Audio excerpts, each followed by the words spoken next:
You can't just show up for a month and then disappear for 3 months, because all those results that you gained in month 1 will be gone by the time you reach month 4. Because of that 3-month gap, people will forget who you are, who your brand is. The algorithm will see that decline in performance, and all in all, you're basically starting from zero when you aren't consistent. In this episode, we are talking about why video marketing isn't working for you. And I think that's an issue that most of us have really felt before. We have spent a lot of time and effort creating a really good video and we feel great about it. We publish it and then you check in later, and actually when you look at the numbers, and hopefully someone above you haven't analyzed those numbers, but usually the results aren't as great as what you thought they would be because of the great video you produced. So I wanted to throw that question over to you, Daniel. Why isn't video marketing working for people? Yeah, so there are obviously a number of different reasons why video marketing doesn't work for people, but one of the primary reasons that I see is oftentimes businesses and brands and individuals, they create content for themselves and not for their audience. So it's very it comes from a place of selfishness. And when I say that, I'm saying this through the lens of effectiveness of the marketing, right? It's not a character judgment or anything like that, but people create the video content because they enjoy it. They think it's cool, and it is. It's cool to create these videos and publish them, and maybe people will see them. But oftentimes when people create content, they're not doing it for their audience, and that leads to poor results, because ultimately, with all forms of marketing, video marketing as well, your objective is to provide value to your target audience. You want people to feel like they've gotten something out of consuming your content. When you only create content for yourself and not for the audience, that's really hard to do. Typically, audiences don't feel that way. They don't go away from consuming your content feeling like they really received value. So you really need to focus on the viewer, the audience member. What can I do to provide value to this individual? You provide value because ultimately your videos will perform better no matter the platform that you're on, but also when you do that, you strengthen your relationship with the individual, which just increases their ability to know, like, and trust you, which will then increase the likelihood that they'll become a lead and potentially a client or a customer or a sale for your business. So you need to really create content for the viewer, for the audience member, not for yourself. This is where it comes into topic research and strategy and things of that nature. But that's really one of the biggest issues that I've seen for a very long time now. Just because you can create videos about something, it doesn't mean that you should.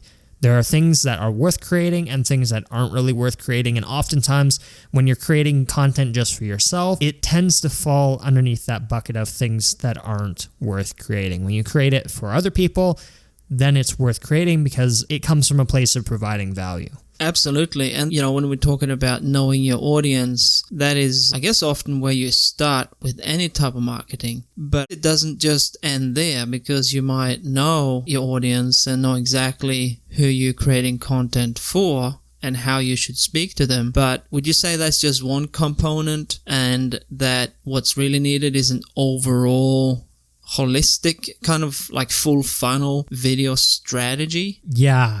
So that's a big thing. People, when they aren't really having the greatest results with video marketing, oftentimes they don't have a strategy in place. You can see this all the time where people are basically just throwing out video content because they think that they should and they know that they should, but they don't really actually know how to go about it and how they should be going about it. And so you'll see, for example, what I get a lot is any time that a company has been featured in the media, maybe they did an interview on a news station or they volunteered at an event or sponsored an event, typically they'll have those things filmed, but then they just kind of plop it up on YouTube or wherever, and then it just sits there. There's no real strategy present. And again, kind of going back to what I was saying, that type of content, it's not really for the audience. It's more so for you. Like, it's nice that you got featured on the news, but what the heck does that do for your audience? It doesn't really do anything. It doesn't provide them with any value. You getting interviewed on the news, based on what you're saying in the interview, could, but that's why you need a strategy, because you can leverage that content. You can use that content if it's presented in a way that can provide value, but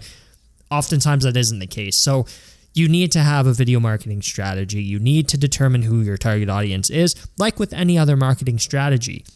Who's your target audience? What objectives are you trying to accomplish? What are your goals? How can you create content, video marketing content, to get you to those goals, to help you accomplish those goals? So crafting a strategy is essential because that strategy will really dictate the actions that you take, and that will obviously lead to better results.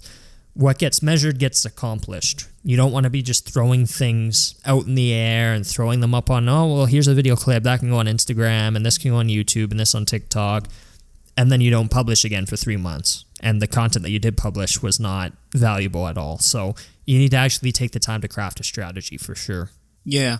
And is that easy, you think, to create your own video strategy? Or is that something really an expert should help with? I think the biggest issue that people have when it comes to crafting a strategy is, they might be marketing professionals. They may have a decade plus of experience in the marketing field, but oftentimes what tends to happen is with newer kind of marketing mediums, things are different, and there are obviously a lot of different intricacies and nuances involved with these different video platforms, and you have to keep those in mind when you're tracking a strategy or when you're creating a strategy. So is it difficult? Yeah, it kind of is. But more on that, the biggest issue oftentimes is we tend to get in our own way. And we think that we actually have to make it more complicated than we really do. A lot of people have that kind of paid advertising mentality and that approach to where it's like, well, we have to get extremely specific. What age group are they? Where are they at geographically? What's their household income? These really specific metrics, they tend to approach things from that manner. But that's more of a paid advertising approach. With organic video marketing, you want to know who you're creating content for and you want to know what your goals are, but you don't need to get that intricate. Because ultimately, when you're creating content on certain topics, that's naturally going to attract people who are interested in that topic. So the topic, in a way, kind of dictates the viewer or the audience. So that's a big thing when it comes to creating a video marketing strategy is it's complicated because there are different nuances involved with all the different platforms, but also because people don't really know what they need to include and what they don't need to include. And oftentimes it ends up becoming this big, overwhelming process. And a lot of the information just kind of gets in your way of actually being able to execute effectively. It can definitely be difficult to do for sure if you don't have experience with actually going about marketing video content organically or even with paid advertising. Yeah, and I'm just curious, as an experienced video strategist, what attracts you to video strategy? I mean, for me, I ended up in this field because I'm just passionate about the art of movie making and beautiful cinematography, great editing, and influencing an audience both subconsciously and consciously, and that's really what attracted me to this field. But out of all the different things you can get inspired by and passionate about in the video field, you ended up with video strategy. And I'm curious, how did you end up there, and what do you find so interesting about it? Yeah, that's a really interesting question because funnily enough, yesterday I was talking with a work friend, let's say, and he is looking to go from written blogging to video content because Google's nonsense with their search results is just, that's another story. So he's looking to kind of transition to video content. And so we're talking back and forth about different things. And then it kind of hit me. I have a genuine feeling of almost nostalgia for video content, in particular YouTube, but I have almost a sense of nostalgia for it. I started creating videos in 2010, late 2010, early 2011. So I've been doing this for over a decade. I also, for a while, was doing the whole kind of Instagram thing. So I had over 100,000 followers on there back in 2017. So 6-7 years ago. At the time of this recording, there's kind of a sense of nostalgia there. So that honestly is a pretty big part of my interest in video marketing in general. Is there's kind of a sense of nostalgia there for video content for me, just because I've been doing it for such a long time. Also, I'm just actually good at it, and I've actually gotten results with this video marketing stuff. So that's a big plus, right? When you know that you can actually do what it is that you claim to be able to do, that's a big plus because you're able to execute things with more confidence. And also, I just think that video really gives you the ability to reach a large number of people in a way that isn't too difficult. It allows you to really repurpose content, for example, and be everywhere all at once. Aside from that, I just find the process of creating content enjoyable. Recording, editing, everything. Strategizing, obviously. I just find it to be really interesting and enjoyable. So that's kind of why I have stuck with this video marketing strategy stuff for so long. Just a sense of nostalgia, genuine enjoyment, and I'm good at it. So that always helps. That's not to say that I haven't branched out over the years. I did, blogging for a number of years, but that's in a bad state right now. And video, I came back to it. So clearly there's something there that I like. Yeah, that totally makes sense. Now, when it comes to production value, I mean, most people know what that concept is. Production value, it's kind of like an industry term for the quality of the actual production, whether it's the cinematography, the editing. Will, for example, a shaky, low quality video shot on someone's iPhone impact your video results a lot, you think? Definitely. Yeah, because ultimately, if a video isn't enjoyable to watch, if it isn't easy to watch, then the likelihood of the viewer actually having a positive experience is a lot lower. For example, with YouTube, or really all the platforms, one of the things they look at is different viewer satisfaction metrics, and one of these metrics is audience retention. So how long do people actually watch these videos for? If your videos are low quality, if they have a low level of production, the odds that somebody's going to watch your videos for a longer duration and their retention is going to be higher is much lower than if your video is actually presented with a high level of production value and is easier to watch and more enjoyable to watch. There's nothing worse than trying to watch a video where the person's audio is just terrible and it hurts your ears, or you have to squint to see what's going on the screen. Or even though phone cameras nowadays are good, even just the framing of the shots, right? Like it can be hard to actually watch content and enjoy it if the framing is off. So your level of quality, your production values will have an impact on your ability to achieve better results with your video marketing strategy. That's not saying that everything needs to be a Hollywood produced film. It's not that at all, but it will have an impact, right?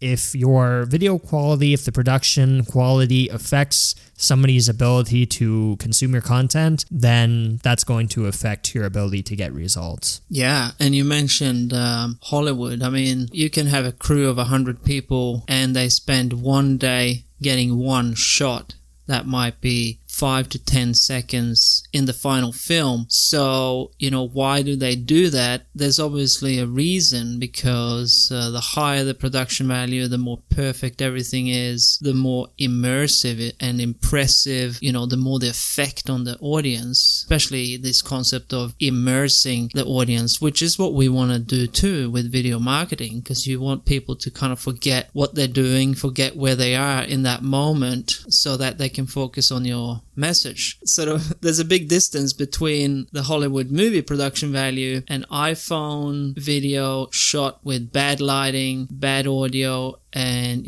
shaky camera movements. So would there be an argument saying that, okay, as long as you have a decent camera, decent lighting, and everything is, a relatively good mic. It could be a microphone bought on Amazon that you plug into your iPhone, and it's pretty good. So if you cover all that, would you still say that it's still better to get good, apply the art of cinematography, for example, to bring in an actual cinematographer that can really create more of the Hollywood style look? And when I say Hollywood, it's just kind of, you see it daily on most TV ads these days. They have that quality, that level of production value. It looks like a movie, right? The lighting, the acting, the editing, everything. And there's a reason for that too, because it's prime time. You want to produce the best for the best time of getting that attention. But I'm thinking for corporate managers looking at, okay, should we just shoot something on the iPhone, which has brilliant video quality now, and just kind of follow the basic steps? Or should we have a cinematographer and an actual video production team to add, a whole new level of production value and apply that art of filmmaking to get better results. What do you think? I think that if you are really serious about your video marketing efforts, then it's a good idea to try and outsource that work to a third party. Something else to keep in mind is getting on camera and actually talking and creating that content is hard enough. But if you have to try and deal with setting up all the camera and the lighting and the audio, that's just more on your plate that would obviously be better left off your plate. So when we talk about production values, there are other things that obviously go into that. And part of that is, for example, if you're trying to set up your recording environment and it's stressing you out, and then you have to get on camera and you have to create content, your on-camera presence probably isn't going to be as good as it could be. Whereas if you're not responsible for any of that stuff, then that makes the process a lot easier, right? Because you can just focus on being on camera and putting forth a good presentation. Now, in terms of can you just use the iPhone and things like that and a microphone, you definitely can. But again, you have to take the time to learn how to actually use this equipment, right? Like it's not as simple as just pressing record and then you talk and then you're good to go. That's not how it works at all. That won't, just because the video can look clear on an iPhone or just because the audio can sound half decent on a dynamic microphone from Amazon, it doesn't mean that your content will automatically be good, right? And it doesn't mean that that's automatically the best route for you to take. So getting somebody in with that expertise, that level of expertise that knows where to put the cameras, where to put the microphones, where to put the lighting, taking that all off your plate is a really great benefit. So that's definitely something that if you're a business and you have a marketing budget, you should definitely look into, because you're already busy enough with your regular duties. Now you have to learn how to set up camera equipment. That's a lot, right? But at the same time, you don't want to just forego video marketing, of course, because it's a really powerful marketing avenue for you to go down and something that can really work out well for you if you pursue it. So outsourcing, it's definitely a great option if you're able to, because it'll take all the complications of actually recording the content off your plate. Yeah, and that actually that touches on what I wanted to talk about next, which is the reason your video marketing isn't working for you is the lack of consistency. Because again, if you only rely on yourself and you got to do all that by yourself, then it is also harder to be consistent with it, because it takes 3 times the amount of time, and you have the factor of like self-motivation as well. If you're not committed to a system, like for example the system we run is everything is on schedule and it's part of a larger system. So once you plug into it, it's all automatic. So all you need to do is just show up in front of that camera and we just press record and you just go. And whether that is talking about exactly what you already know or reading off a prompter or whatever, that is all arranged and strategized beforehand on the optimum topics you should be talking about. So being, having plugged into a system like that, it's a lot easier from that perspective as well, let alone, dealing with all the equipment and the quality that you need to assure. So actually, I think this is a podcast itself talking about this topic. But yeah, coming back to why is consistency so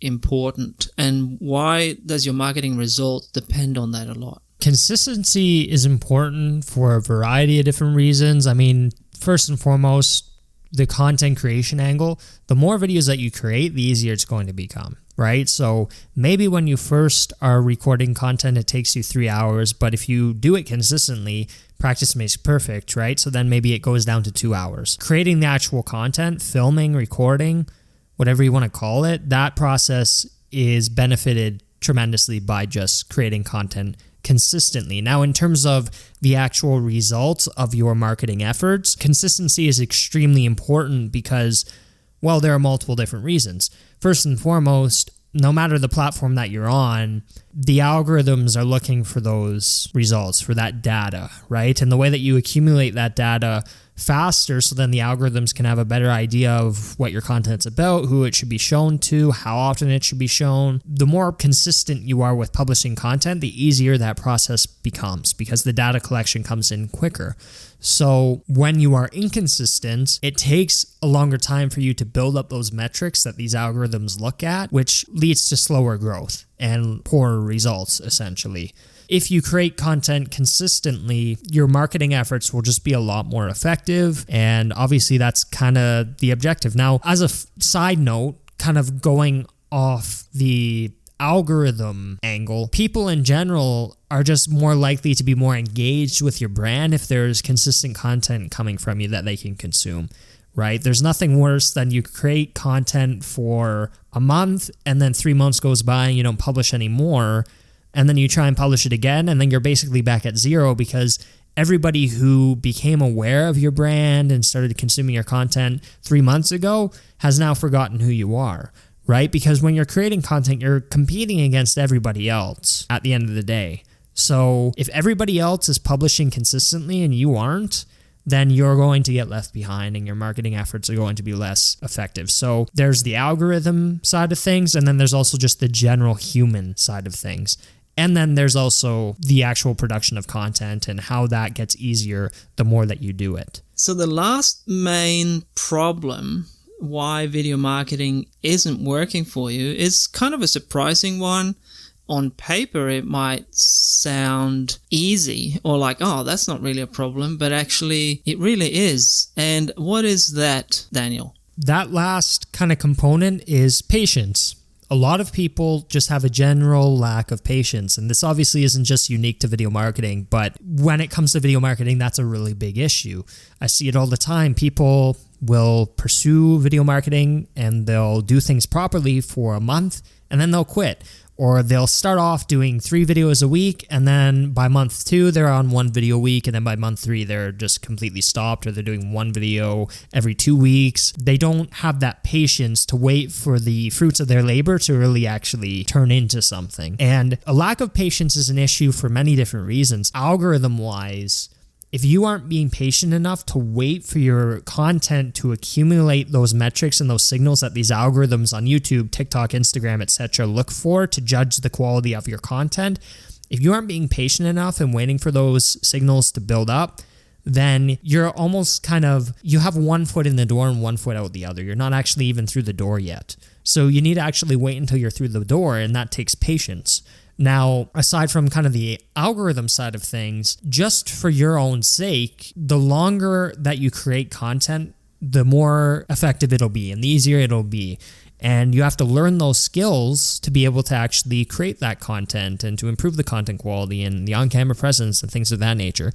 That takes patience, right? Practice makes perfect, but it takes patience to actually go through that process of practicing. So with a lack of patience, you're just positioning yourself to essentially waste all your efforts, right? If you're not going to wait for things to in a result, if you're not going to wait for you to accumulate those metrics based on your content creation, then that's just not going to be effective. That's not a very effective strategy. And if you're not patient, you're going to have a more difficult time actually getting to the point where you're able to create higher quality content and create content more efficiently and things of that nature. So you need to be patient. There's no point in uploading video content for a month and then that's it and you're done, right?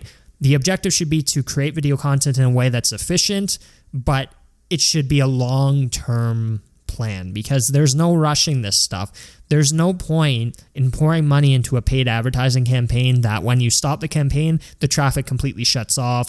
The audience members that you've gained are not going to be the same as organic audience members, and you're not going to have a video library built up that people can discover organically. So patience for all of those reasons is very important, and a lack of patience is what causes people oftentimes to not have a very effective video marketing experience. For sure. So we covered a lot of ground there. So if we were to kind of like summarize that in one short paragraph, why doesn't video marketing work for people? Yeah, so to sum everything up, video marketing isn't working for people oftentimes because they're creating content that is for them and not for their audience. News clips, just kind of low value content that people don't gain anything from consuming. Oftentimes they have no strategy in place. These businesses and these brands, they just throw videos up as they get them. And there's no real strategy in place. So if there's no strategy, nothing can really get measured. And what gets measured gets accomplished. So that lack of measurement really leads to poor results as well. Low quality production values are a big thing. You wouldn't think that they would be with the better cameras and microphones and things that are more accessible now, but there's more to creating a video that is of high quality than just clicking record and talking, right? You have to learn how to actually use this equipment effectively to create a high value product. And then you have to be able to do all this stuff consistently, right? You can't just show up for a month and then disappear for 3 months, because all those results that you gained in month 1 will be gone by the time you reach month 4 because of that 3-month gap. People will forget who you are, who your brand is. The algorithm will see that decline in performance. And all in all, you're basically starting from zero when you aren't consistent, go crazy for a month and then disappear. You're basically starting from zero when you reappear. And then paired with that consistency, you need to be patient. You have to be able to go through the process consistently and be patient and wait for those results to come in. If you do everything properly, if you follow the advice of, if you have a video marketing strategist, your production team, if you follow this advice and people have been proven to know what the heck they're talking about, then there's no reason why you can't get good results. You just have to be patient enough to wait for those results to come in, which obviously can be really difficult, particularly with kind of more corporate type brands where there's money involved and this and that. But there's no way to shortcut any of this stuff. You have to be patient. So those are the main reasons why video marketing just doesn't tend to be very effective or doesn't tend to work for people. They are not creating content people want to see. They're creating for themselves. They have no strategy. The production values are low. They don't create content consistently, and they lack patience, and they quit after a month. Great. Thank you for that, Daniel. We'll keep exploring these video marketing topics and challenges and how to tackle them here in these podcast series. So stay tuned for the next one coming up.